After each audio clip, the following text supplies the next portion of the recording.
Hello hall. இன்றைக்கி hair cut video தாங்க பார்க்க போகிறோம். எப்படியோ கஷ்டப்பட்டு ஹேர் கட் பண்ணியாச்சுங்க. என்னடா கஷ்டப்பட்டு பண்ணணுன்னு சொல்கிறீங்களா? நான் பண்ணலைங்க, ஹஸ்பண்டோட ஃப்ரெண்டு தான் பண்ணாங்க.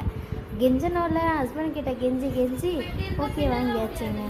லேயர் கட் தாங்க பண்ணேன். ஹஸ்பண்டோட ஃப்ரெண்டு தான் வந்து லேயர் கட் பண்ணாங்க. ஒவ்வொரு முடியாக பார்த்து பண்ணாங்கங்க.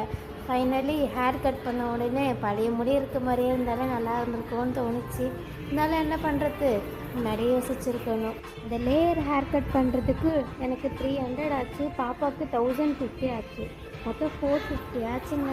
நாங்கள் 400 தான் கொடுத்துட்டு வந்தோம். ஏன்னா ஹஸ்பண்டோட ஃப்ரெண்டு கடை இல்லை, நேச்சுரல்ஸ் தாங்க போனோம். உங்களுக்கும் இந்த மாதிரி ஒரு எக்ஸ்பீரியன்ஸ் இருந்தால் சொல்லுங்கள்.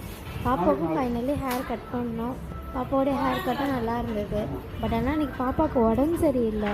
இருந்தாலும் அட்ஜஸ்ட் பண்ணி காமிச்சா. நமக்கும் இதான சான்ஸு, அதனால் அப்பயே போய்